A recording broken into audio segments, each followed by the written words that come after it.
요즘 행복한 삶을 살고 있습니까? 행복이라는 것이 무엇일까요? 행복의 사전적인 의미는 삶에 만족이 있어서 흐뭇하며 즐거움을 느끼는 감정이나 그런 상태가 행복이다라고 규정하고 있습니다. 행복은 만족과 즐거움과 흐뭇한 삶입니다.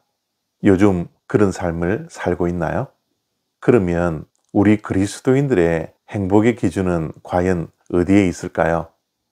물질을 많이 가져야 만족하고 즐거워하며 흐뭇한 삶을 살 수 있습니까? 많이 배워야 행복합니까?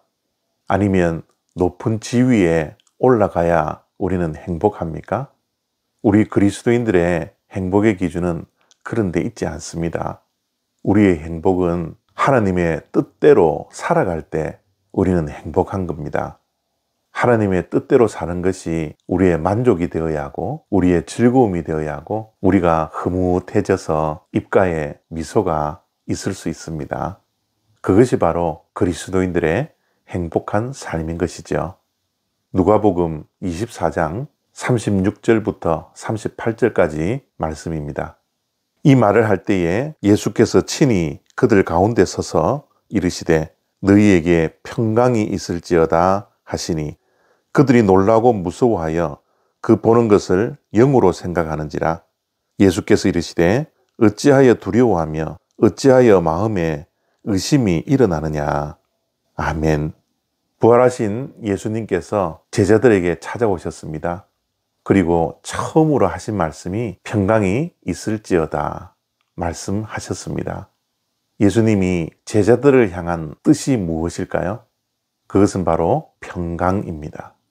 평강의 삶을 살아가는 것이 바로 예수님의 뜻입니다. 그러면 예수님을 믿는 우리들은 어떠한 상태가 되어야 행복할까요? 평강이 있는 삶입니다. 우리의 인생 가운데, 우리의 가정 가운데, 우리의 교회 가운데 이 사회에 평강이 있을 때 우리는 행복해질 수 있습니다. 지금 제자들은 상당히 두려워하고 무서워했습니다. 그래서 문을 꼭꼭 걸어 잠근 채 앞날에 대한 걱정과 염려 속에 쌓여 있었죠. 제자들은 예수님께서 부활하셨다라는 소식을 들었습니다. 제자들은 예수님과 함께 3년이라는 결코 짧지 않은 시간 속에서 예수님의 고난과 십자가와 그리고 3일 만에 부활하실 것을 한두 번 들었던 것이 아닙니다. 그럼에도 불구하고 예수님께서 부활하셨음에도 그들은 여전히 의심하고 믿지 못하고 그들의 삶 속에 평강이 없었던 것이죠. 그러할 때에 예수님께서 제자들에게 찾아오셔서 가운데 서서 평강이 있을지어다 말씀하신 것입니다. 그렇다면 평강이 예수님의 뜻이라면 우리는 어떻게 평강을 누릴 수가 있을까요? 그것은 바로 예수님께서 제자들 가운데 서서 말씀하신 것을 우리가 주목해야 합니다. 평강은 예수 그리스도께서 우리의 중심에 계실 때 우리는 누릴 수 있습니다. 우리 삶의 중심에 예수님께서 계시지 않는다면 우리는 결코 평강할 수가 없습니다. 그렇기 때문에 예수님의 뜻대로 살아가려는 평강의 삶을 살기 위해서는 우리 중심에 예수 그리스도께서 자리 잡아야 합니다. 그럴 때 우리가 정말 행복해질 수 있습니다. 그렇다면 우리의 삶 중앙에 예수님께서 계신지 안 계신지 어떻게 알 수 있을까요? 사실 그 알 수 있는 방법은 정말 간단합니다. 우리의 시간의 씀씀이를 보면 정확하게 알 수가 있습니다.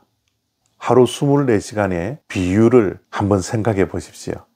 예수님은 그 시간의 비율에 얼마를 차지하고 있습니까?